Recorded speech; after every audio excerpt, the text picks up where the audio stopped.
सुप्रभात दोस्तों। आज हम लोग जो है सॉइल फर्टिलिटी एंड फर्टिलाइजर्स के असाइनमेंट 5 को हम लोग जो है वो डिस्कस करेंगे। इसमें जो पहला जो है क्वेश्चन जो है वो दिया है, micronutrients mainly exist in soil as dash. जो माइक्रोन्यूट्रिएंट्स जो है मिट्टी के अंदर में किस फॉर्म में कहा जाए, मेनली जो है वो आपका मुख्यतः जो है वो एग्जिस्ट करता है। तो इसके ऑप्शंस दिए हुए हैं, organically bound, exchangeable, complex, absorb और चिलेटेड, या ऑल ऑफ दीज।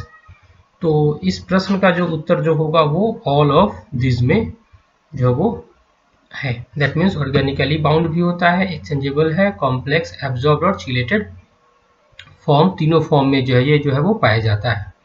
उसके बाद में हम लोग बात करते हैं क्वेश्चन नंबर 2 के बारे में। तो कहता है कि field scale zinc Zn deficiency was first notice in dash. तो इसके ऑप्शन दिए हुए rice, wheat, pulse crops, oilseed crops. और इसका जो राइट आंसर जो होगा वो आपका राइस होगा। दैट इज पहली बार जो है zinc scale means field scale zinc के ऊपर में जो डिफिशियंसी जो नोट किया गया था, किस पौधे किस फसल के अंदर में किया गया था, दैट वाज द राइस, जो है उसका जो राइट आंसर है। फिर उसके बाद में क्वेश्चन नंबर 3 हमारा कहता है कि इंटरवेनियल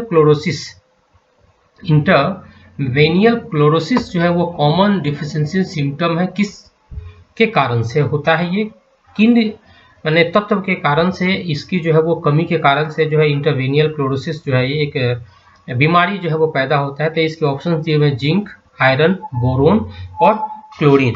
इसका राइट आंसर जो होगा वो आपका जो इंटरवेनियल क्लोरोसिस जो है वो आयरन की कमी के कारण से जो है ऑकर जो है वो होता है।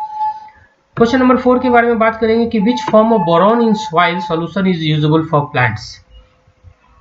बोरॉन का कौन सा फॉर्म जो है सॉइल के लिए जो है वो यूजेबल होता है, जो सॉल्युबल हो, घुलनशील हो। तो इसमें ऑप्शन दिए हुए H3BO3, H2BO3, BO3- और ऑल ऑफ दीज।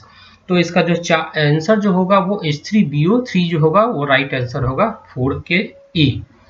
फिर उसके बाद में है प्रोलाइसाइटिस मीन्स प्रायोलाइसिस्ट जो है, इसको अगर हम उच्चारण करें तो प्रायोलिसिट जो है वो मिनरल सोर्स है किस ये कहाँ से जो है इसका जो है वो मुख्य स्रोत जो है वो कौन सा है। तो इसका ऑप्शन है जिंक, कॉपर, मैंगनीज या आयरन। तो 5 का जो राइट आंसर जो होगा वो आपका होगा मैंगनीज होगा। जिंक का जो है मुख्यतः जो है क्वेश्चन नंबर 6 में कहता है कि मेजर फंक्शन जो है जिंक का प्लांट बॉडी के अंदर में क्या सबसे बड़ा इंपॉर्टेंट है, जिंक क्या मेजर रोल प्ले करता है किसी पौधे के अंदर में, किसी बॉडी मीन्स प्लांट बॉडी के अंदर में। तो इसके ऑप्शंस दिए हुए हैं to translocate sugar, to promote growth hormone, to synthesise chlorophyll और टू फॉर्म सेल वॉल।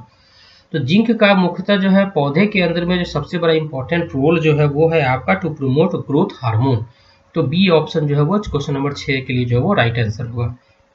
फिर कहता है क्वेश्चन नंबर 7 में कि dash is the specific nutrient concentration in plants below which A yield response occur when the essential nutrients added। Means specific nutrient contents जो है plants के अंदर में जब हम किसी चीज को एड ऑन करते हैं, यानी एसेंशियल न्यूट्रिएंट्स को एड ऑन करते हैं, तो उसको हम क्या कहते हैं। इसके ऑप्शन है हमारे पास में क्रिटिकल रेंज, डिफिशियंसी, सफिशिएंसी और एक्सेसिव। तो 7 का जो राइट आंसर होगा that is your critical range जो होगा राइट आंसर होगा। फिर क्वेश्चन नंबर 8 की बात करते हैं कि which is not the cause of soil micronutrient deficiency. किसके माने सॉइल माइक्रोन्यूट्रिएंट डिफिशियंसी जो है इसके कारण से जो है वो ये नहीं होता है। तो इसके अंदर में क्या है, आपके पास में 4 ऑप्शन दिए हुए, imbalance nutrient application, overliming, high organic matter, high yielding और हाइब्रिड क्रॉप वैराइटीज। तो 8 का जो राइट आंसर होगा वो डी होगा, high yielding and hybrid crop varieties. For which soil micronutrient estimation 0.17 ammonium oxalate is use as a soil extractant. तो इसके 4 options आपके क्वेश्चन नंबर 9 का दिया हुआ है, जिंक है, मोल्बिडेनम है, निकल है और बोरोन। तो इसके आंशिक रूप से मैं इसका जवाब दे पा रहा हूँ, इसको मोल्बिडेनम जो है वो हमारा क्या है, क्वेश्चन नंबर 9 के लिए मोल्बिडेनम जो है वो सही उत्तर मुझे लग रहा है। क्वेश्चन नंबर 10 है कि find out the wrong statement regarding soil boron. Soil boron के प्रति जो गलत जो हमें स्टेटमेंट जो दिया गया है, जो इसके अंदर में लिखित जो दिया गया है वो कौन सा है इसके अंदर में। तो A B C D 4 option दिए हुए, 4 ऑप्शंस में से 3 ऑप्शंस इसके सही हैं, एक ऑप्शन जो वो गलत है, वो ऑप्शन है deficiency and toxicity range of boron is very wide, so a large application amount is required. इसके अंदर में क्या है, ये जो स्टेटमेंट जो है वो आपका पूरी तरीके से बोरोन के लिए जो है वो गलत है। डिफिशियंसी और टॉक्सिसिटी रेंज जो होता है बोरोन का बहुत ही नैरो होता है ना।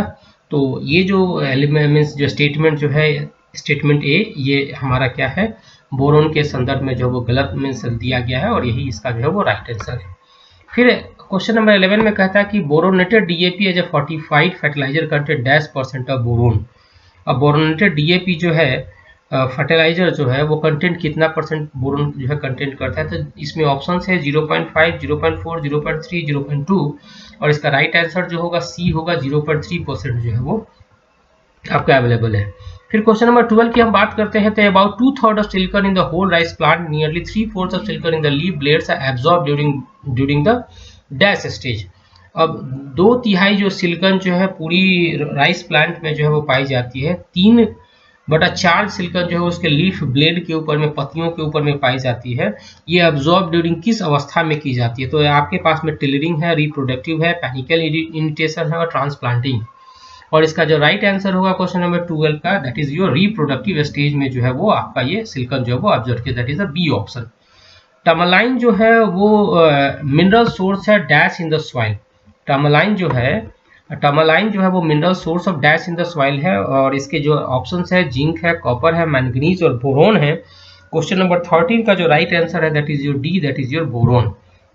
रिसेंट ईयर में dash has been regarded as a quasi element, essential element, माने आसपास के समयों में कहा जाए 10 साल 20 साल के आधुनिक इस युग में एकदम आधुनिक माने समझ के लीजिए कि एकदम बहुत ही नज़दीकी में कौन से ऐसे एलिमेंट को, जो तत्व को जो है वो रिगार्ड किया गया है क्वासी एलिमेंट एसेंशियल। तो आपके पास में ऑप्शन है जिंक है, बोरोन है, सिलिकॉन है और आयरन है और इसका राइट आंसर जो है आपका silicon, that is your C option जो है वो राइट आंसर है। फिर उसके बाद हम लोग आगे बात करते हैं 15 नंबर क्वेश्चन के लिए। तो borax is a commonly use boron fertiliser which contain dash % of boron. Means तो आपके पास में बोरॉक्स जो है कॉमनली यूज करते हैं बोरन फर्टिलाइजर के अंदर में, जिसके अंदर में उसकी प्रतिशत कितनी होती है, तो प्रतिशत में हमारे पास में 10.5% दिया हुआ है, 15% दिया हुआ है, 20.5% दिया हुआ है और 30% दिया हुआ है। और क्वेश्चन नंबर 15 का जो राइट जो माने उत्तर जो है वो 10.5%, दैट इज ए ऑप्शन जो है वो राइट आंसर है, दैट इज योर 10.5। ये हमारे assignment 5 soil fertility and fertilizer NPTEL week 5 के असाइनमेंट का ये सोल्यूशन है। प्रोबेबल मैंने अपने तरफ से अथक प्रयास किया है आपके असाइनमेंट्स का जो है सही उत्तर देने का जो है वो कोशिश किया है। अनुरोध करता हूं कि आप मेरे इस चैनल को सब्सक्राइब करने की कोशिश करेंगे और लाइक और कमेंट भी आप कर सकते हैं, आप अपनी सुविधा के अनुसार से। धन्यवाद।